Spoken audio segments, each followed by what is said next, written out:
वो मेरे साथ शारीरिक संबंध बनाना चाहता था वो, और बार बार बोलता था कि अगर हमारे साथ अगर शारीरिक संबंध बनाएगी तो तुमको हम बसवाड़ी में मुर्गी फार्म खोले हैं। उसमें बोले थे कि सुनो, कि मेरा कहना सुनो, कि तुम आओ मेरे फार्म में, हम तुमको कुछ कहना चाहते हैं। लेकिन साहेबगंज का थाना प्रभारी जिन्होंने मानवता को ताक पर रखते हुए कुछ भी एक्शन नहीं लेता है। थाना में ले गए, वहाँ पर गए तो हम आवेदन दिए। आवेदन दे के आवाज़ हम वहाँ रो रहे थे, गुहार लगा रहे थे, लेकिन कोई मेरा बात नहीं सुन रही थी। वहाँ पर हम रो रो के वहाँ से हम आए हैं।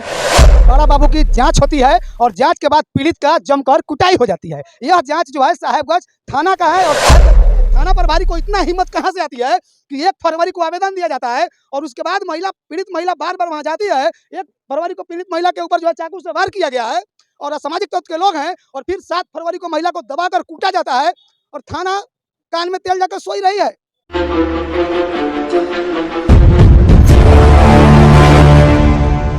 इंसानियत और मानवता को शर्मसार कर देने वाली, फिर से दिल को दहला देने वाली घटना मुजफ्फरपुर जिले के साहेबगंज थाना क्षेत्र से आ रही है। अभी मैं मुजफ्फरपुर के श्री कृष्ण चिकित्सा महाविद्यालय अस्पताल में मौजूद हूं और कैमरे पे जो महिलाएं दिख रही हैं, इनकी समस्याओं को शब्दों में बयान नहीं किया जा सकता है। आज भी लॉ एंड ऑर्डर और संविधान के रहते हुए जो कमज़ोर लोग रहते हैं, मजबूर लोग रहते हैं, उनके साथ किस तरह की बदसलूकी की जाती है वो मैं आपको बताऊंगा। लेकिन सबसे पहले मैं बता दूं कि 1 फरवरी 2025 को महिला ने थाने में जाकर आवेदन देती है और बोलती है कि थाना का माननीय सम्मानित बड़ा बाबू महोदय, मेरे खिलाफ कुछ असामाजिक तत्व लोग हैं जो कुछ साजिश कर रहे हैं और मेरे शरीर के साथ जो है, मेरे इज्जत के साथ मेरे लज्जा को भंग करके और मेरे साथ मेरा शारीरिक शोषण करना चाहते हैं। इसलिए आप जो है संज्ञान लीजिए, आपसे मैं गुहार लगाती हूँ, विनती करती हूँ। लेकिन साहेबगंज का थाना प्रभारी जिन्होंने मानवता को ताक पर रखते हुए कुछ भी एक्शन नहीं लेता है, और नतीजा यह होता है कि बाद में थाना में आवेदन पड़ने के बाद असामाजिक तत्व के कुछ तुच्छ लोग जो अपने आप को राजपूत जात बताकर और महिला का शोषण करने महिला के घर पहुंचते हैं, उसके बाद फिर ये महिला दोबारा फिर से थाना में जाती है। 1 तारीख की बात है कि महिला के गाल पे चाकू मारा गया। जब महिला आवेदन लेकर गई थाना प्रभारी महोदय को देने, तो फिर महिला के गाल पे चाकू लगा। थाना कुछ नहीं की, थाना अनुसंधान कर रही थी, थाना जांच कर रही थी, और थाना के जांच के दरमियान में जब काफ़ी समय लग गया थाना के जांच में, तो पीड़ित महिला थाना में फिर से जाती है और फिर से दोबारा आवेदन देती है। जब दोबारा आवेदन देती है तो फिर से जो अपराधी छवि के लोग हैं आकर इस महिला को भरमन कूच देते हैं। उसके साथ कुछ महिलाएं भी होती हैं, कुछ पुरुष भी होते हैं, और वो अपने आप को दबंगई करते हुए बस महिला का क्या कुछ गुनाह है, आइए महिला के मुँह से सुनना चाहता हूँ। लेकिन मैं एक बार साहेबगंज थाना प्रभारी को लानत भेज रहा हूं, और मैं माननीय जिला के पुलिस कप्तान को कहूंगा कि महोदय इस मामले को अविलंब जो है ना गंभीरता से संज्ञान में लेकर, जानकारी लेकर और जांच करें, और वैसे भ्रष्ट थाना प्रभारी अविलंब सस्पेंड होने चाहिए। क्या नाम है? जी, रीना देवी नाम है। क्या कुछ हुआ आपके साथ? मेरा साथ यही हुआ है कि हम 1 जनवरी 2023 से स्कूल में रसोईया के पद पर हम काम करते हैं। उसके बाद में वो लोग हमको बहुत शोषण करता है। कौन शोषण करता है? अरविंद सिंह, ब्रजेश कुमार सिंह, उग्रनारायण दास, और उनका वो पत्नी है, वो मारी पीटी थी, गायत्री देवी, स्नेहा कुमारी और नेहा कुमारी, इस सबको मिल के बहुत मारा था घर में हमको, और बार बार हमको शोषण करने का प्रयास कर। किस तरह का शोषण कर रहा था आपको? वो मेरे साथ शारीरिक संबंध बनाना चाहता था वो, और बार बार बोलता था कि अगर हमारे साथ अगर शारीरिक संबंध बनाएगी तो तुमको हम यहाँ काम करने देंगे स्कूल में, नहीं तो हम तुमको नहीं करने देंगे, हम तुमको नौकरी से हटवा देंगे। इसके लिए बार बार पंचायत हो रहा था स्कूल में, कई बार पंचायत हुआ था।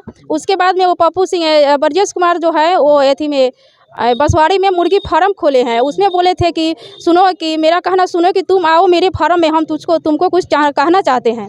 फिर भी हम बोले कि नहीं, हम आपके फार्म में नहीं आ सकते हैं, आपको जो बोलना होगा वो समाज में बोलिए। हम समाज में अगर मेरे में गलती होगा तो आपके पैर भी हम पकड़ सकते हैं। लेकिन वो समाज में उनको बुलाया गया था, फिर भी वो समाज से उठ के भाग गए वहाँ से वो, और उस समय से भी हमको बार बार तबाह कर रहे हैं, बार बार मारपीट भी किया जा रहा है। एक बार वही मारे थे हमको, तो कान के पर्दा भी फट गया था, मेरा कान के पर्दा भी फट गया था। हम बहुत लवारिस समय में थे, मेरा पति बाहर रहते हैं, छोटे बच्चा है। तो आप लोग डरते क्यों हैं? आप उनसे कमजोर हैं? जी, उन लोगों से जाति में भी छोट है, और हमारे पास बहुत मजबूरी है, गरीब महिला हैं हम, 50 रुपया कमाते हैं, खाते हैं। उसके बाद में क्या होता है कि वो लोग बड़े पद से हैं, तो बार बार लोग धमकी देते हैं कि हम बहुत बड़े पद से हैं। क्या करते हैं? अरविंद सिंह जिसका नाम है, क्या करता है? वो दलाली उलाली करता है। दलाली कौन बड़का पद है? बड़ी जमीन का ब्रोकरी करते हैं वो। और वो जो ब्रजेश कुमार है वो मुर्गी पालते हैं। अच्छा। और इसी के लेकर के बार बार स्कूल में भी तंग किया जा रहा था हमको। उसका भी वीडियो मोबाइल में हम बना के रखे हुए थे। यही बात हम कल प्रशासन को सुनाए, बस वहाँ पर सुन लिए वो। उसके बाद में वो कहा कि आए लोग लाठी भाला फरसा ले करके मेरे घर पर टूट पड़े लोग। और टूट पड़ने के बाद भी कहा हुआ कि मेरा फ़ोन पहले छीन लिया था लोग।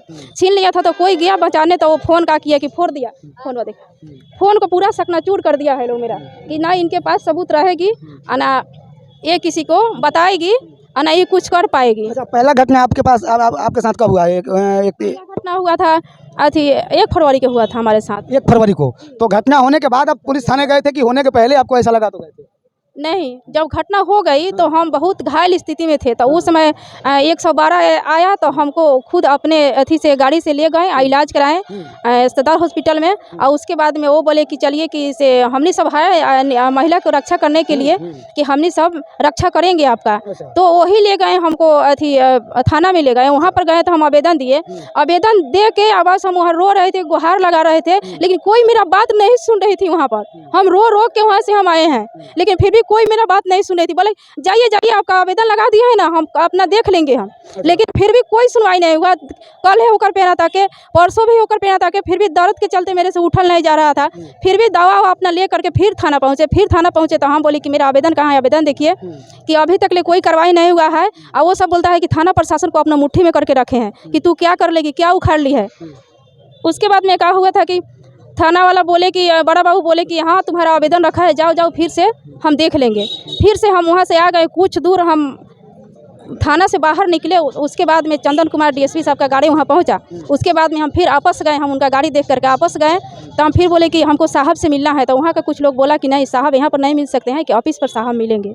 उसके बाद में क्या करते हैं कि हम वहाँ से फिर हम रोते कलपते वहाँ से चल आते हैं। हम फिर एगो वहाँ पर अथी कोई सर हैं, मंडल सर बोलते हैं। तो वो बोलते हैं कि हाँ तुम्हारे पास क्या है, आवेदन लाई है? तो हम बोलते हैं कि नहीं, हम 1 फरवरी को आवेदन दिए थे कि अभी तक कोई सुनवाई नहीं है। तो फिर उनको भी हम आवेदन देते हैं। तो वो बोलते हैं कि नहीं दीजिए हमको से, अब कल है इस पर कार्रवाई होगा। फिर कल है होकर के हम वहाँ से फ़ोन करते हैं। तो वो बोलते हैं कि नहीं पहले बड़ा बाबू से बात कीजिए। फिर उनसे भी बात नहीं होती है। तो फिर 7 तारीख को हम जाते हैं। 7 तारीख को हम जाके हम बोलते हैं बड़ा बाबू को, बोलते हैं कि क्या करना है आपको, केस करना है या नहीं करना है? तो बोलिए।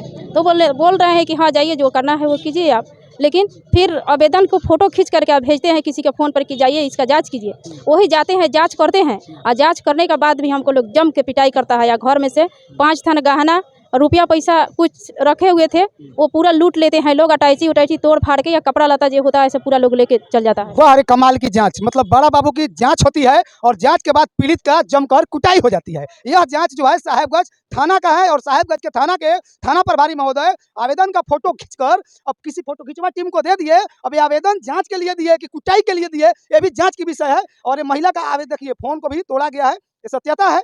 और ऑलरेडी यहाँ पे बहुत सारे चश्मदीद गवाह हैं जो सब कुछ अपने बात, इनकी महिला के बातों को बता रहे हैं। अब सबसे बड़ी दुर्भाग्य है कि पुलिस थाना इलाज करा देगी। मतलब आपका कुटाई हो जाएगा तो 112 की गाड़ी आएगी और जाकर इलाज कराएगी। इनको बोली है कि मैं आपका रक्षा करूंगा, आपका कहीं कुटाई पिटाई हो जा रहा है तो हम लोग ले जाकर हॉस्पिटल में इलाज करवा देंगे। इसके लिए हम लोग हैं, हम लोग ऑलरेडी हॉस्पिटल का सारा काम करेंगे। बाकी आपको कोई कुछ रहा है पिट रहा है तो उससे लेना देना नहीं है। आखिर एक थाना प्रभारी को इतना हिम्मत कहाँ से आती है कि 1 फरवरी को आवेदन दिया जाता है और उसके बाद पीड़ित महिला बार बार वहाँ जाती है। 1 फरवरी को पीड़ित महिला के ऊपर जो है चाकू से वार किया गया है और असामाजिक तत्व के लोग हैं। और फिर 7 फरवरी को महिला को दबाकर कूटा जाता है और थाना कान में तेल जाकर सोई रही है। आखिर थाना को हिम्मत कहां से आता है? साहेबगंज थाना प्रभारी आखिर इतना बड़ा निर्दयी कैसे बन सकते हैं? खाकी के रोब में और कानून का उल्लंघन कैसे कर सकते हैं? कानून को कैसे तोड़ सकते हैं? और कानून का पाठ पढ़ाने वाले लोग। और बड़ा बाबू महोदय, आज मेरी भी फोन रिकॉर्डिंग पे आपकी बात हुई है, मैं उसको भी पब्लिश करूंगा। लेकिन मैं चाहूंगा कि सबसे पहले इस महिला को न्याय मिले। अगर इस महिला को न्याय नहीं मिलता है तो यह चिंता का विषय है पूरे साहेबगंज वासियों के लिए, पूरा साहेबगंज थाना क्षेत्र के लिए। बाकी आज के डेट में भी आप देख लीजिए, महिला का कहना है कि यह गरीब है और इनकी कहना है कि मैं छोटी जाति की हूँ। ये छोटी और बड़ी जाति कौन सी होती है मुझे शायद पता नहीं है, लेकिन सबसे पहले मैं बता रहा हूँ कि जो अपने आप को राजपूत बताकर और एक ऐसे गरीब असहाय महिला के ऊपर जो शोषण किया, जो भी इनके साथ किया, उस कुकृत के लिए और उसके नाम पे मैं थू करता हूँ।